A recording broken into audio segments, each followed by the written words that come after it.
देखिए ये coordinate geometry का क्वेश्चन है। इसमें 3 क्वेश्चन हम लोग सॉल्व करेंगे। बहुत अच्छा क्वेश्चन है जो कि जेईई एडवांस में आया हुआ क्वेश्चन है, जो कि आप लोगों को जेईई मेंस में भी पूछ सकता है। तो देखिए इस क्वेश्चन को कैसे सॉल्व करेंगे।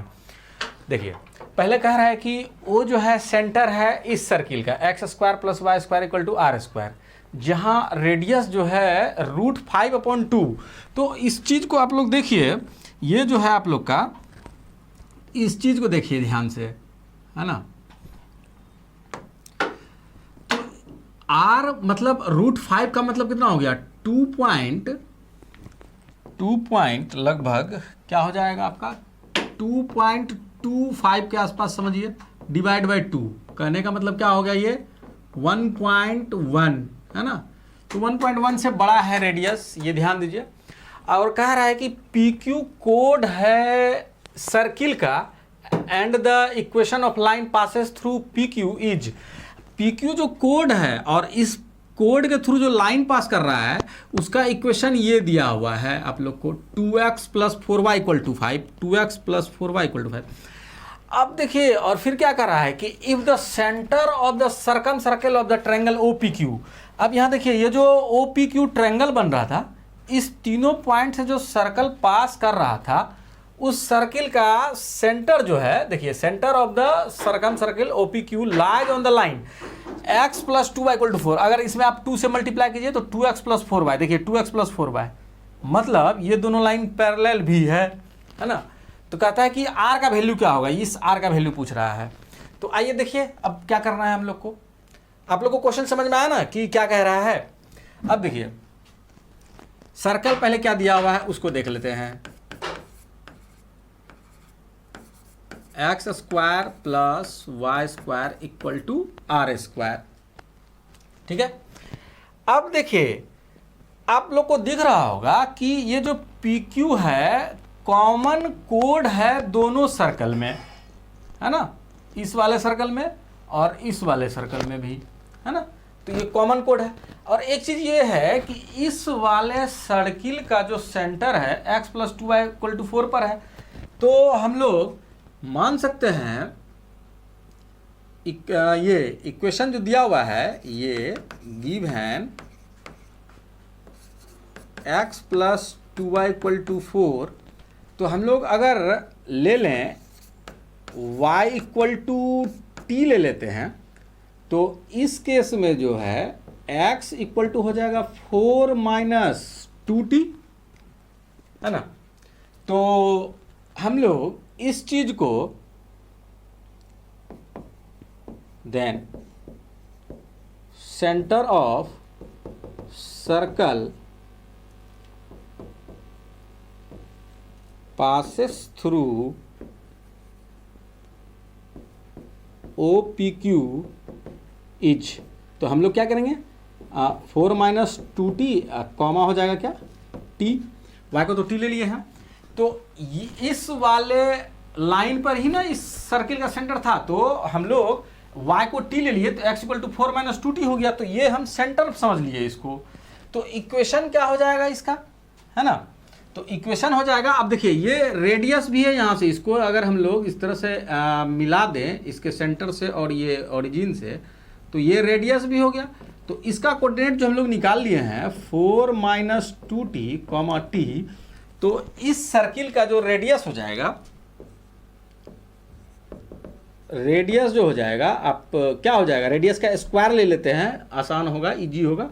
तो हो जाएगा 4 - 2t का होल स्क्वायर प्लस t का स्क्वायर। अब हम लोग क्या करेंगे इसको, देखिए अब हम लोग क्या करेंगे कि इक्वेशन लिखते हैं हम लोग। नाउ इक्वेशन ऑफ सर्कल क्या लिखेंगे यहाँ पे, x - 4 - 2t का क्या हो जाएगा, ये whole square plus y - t का whole square equal to radius का स्क्वायर, है ना। तो अब यहाँ पे देखिए ये इक्वेशन तो आप लोग जान रहे होंगे, स्टैंडर्ड इक्वेशन है सर्किल का। अब इसको आप लोग ब्रेक कीजिए इस पावर को, तो x² - 2 × 4 minus 2t into x plus 4 minus 2t का होल स्क्वायर प्लस इसको ब्रेक कीजिए Y square minus 2yt plus T square equal to radius का स्क्वायर तो हम लोग देखे ही हैं कि ये है आपका, तो 4 माइनस 2t का होल स्क्वायर प्लस टी का स्क्वायर। आप लोग देखिए दोनों तरफ से ये वाला टर्म और ये वाला टर्म कैंसिल हो गया है ना दोनों तरफ से। तो इक्वेशन अब क्या बनता है यहाँ पे देख लीजिए, X square plus Y square minus 2 into 4 minus 2t into x minus 2yt equal to 0। ये इक्वेशन आ गया आपका येलो वाले सर्किल का, है ना। और हम लोग देखे हैं कि यहाँ पे देखिए X square plus Y square equal to are square, ये वाले ब्लू वाले सर्किल का इक्वेशन है ना, दिया हुआ है। तो अब हम लोग क्या करेंगे, ध्यान दीजिए, इसको हम लोग लिख सकते हैं ना ऐसे कि x square plus Y square minus r square equal to 0, है ना। तो अब देखिए हम लोग क्या करते हैं, इक्वेशन ऑफ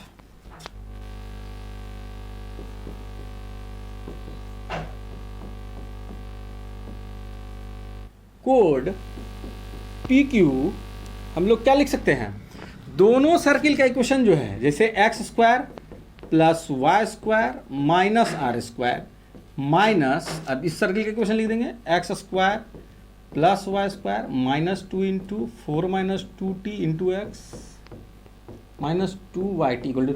आप लोग पढ़े होंगे कि दो इक्वेशन का जो, दोनों सर्किल के इक्वेशन का जो डिफरेंस होता है वो कॉमन कोड को बताता है। तो अब हम लोग वही कर रहे हैं यहाँ पे, देखिए दोनों इक्वेशन के सर्किल के, जो सर्किल का दोनों इक्वेशन है उसका डिफरेंस कर रहे हैं, तो यही आपका कोड ऑफ पी क्यू हो जाएगा। तो अब जैसे ही ब्रैकेट ओपन हो जाएगा तो ये क्या हो जाएगा, माइनस आर स्क्वायर, ये हो जाएगा plus 2 into 4 minus 2t into x, और ये हो जाएगा आपका, ये तो प्लस में आ जाएगा, प्लस 2yt इक्वल टू 0। इसको अच्छे से अरेंज किया जाए, x क्या है 2 into 4 minus 2t into x plus 2t into y equal to, इसको इधर हम लोग इधर लेके चले जाते हैं आर स्क्वायर। और हम लोग को यहाँ पे कॉमन कोड ऑलरेडी दिया हुआ है, पी क्यू का जो इक्वेशन दिया हुआ है 2x plus 4y equal to 5। तो यहाँ पे हम लोग कर सकते हैं ऑल्सो, यहाँ पे क्या दिया हुआ है कि 2x plus 4y equal to 5, ये गिवन है already, given equation of P Q ये दिया हुआ है। अब देखो जब दोनों सेम इक्वेशन है, जब दोनों इक्वेशन सेम है, ये भी पी क्यू का ही है इक्वेशन और ये भी पी क्यू का ही इक्वेशन है, तो इसका मतलब क्या हो गया कि दोनों का जो कोफिशिएंट का रेशियो है वो क्या हो जाएगा, सेम हो जाएगा, इक्वल हो जाएगा 2t अपॉन क्या हो जाएगा, ये 4, ये क्या हो जाएगा आर स्क्वायर अपॉन 5। तो अब यहाँ पे देखो ये 2 तो यहाँ से कैंसिल हो गया, ये तो यहाँ से कैंसिल हो गया। तो अगर हम इस दोनों को लें तो इस दोनों इक्वेशन से हम लोग को t फाइंड हो जाएगा, क्या हो जाएगा यहाँ पे 4 माइनस, यहाँ पे लिख देना होगा taking 4 minus 2t equal to t upon 2। तो अब 2 से मल्टीप्लाई कीजिए, 8 माइनस 4t इक्वल टू क्या हो जाएगा इधर t, और तो 8 इक्वल टू क्या हो जाएगा यहाँ पे 5t, तो t निकल गया यहाँ से 8 अपॉन 5। अब हम लोग इस दोनों इक्वेशन को ले लेते हैं, taking t upon 2 equal to are square upon 5। तो यहाँ पे देखिए क्या हो रहा है, t का वैल्यू रखिए 8 अपॉन 5, तो 8 अपॉन 2 इंटू 5 हो जाएगा equal to are square upon 5। तो 2 यहाँ 4 टाइम्स में कैंसिल, यहाँ से 5 5 कैंसिल, तो r इक्वल टू √4 हो जाएगा, निगेटिव तो लेंगे नहीं, रेडियस है, तो ये हो जाएगा 2, है ना।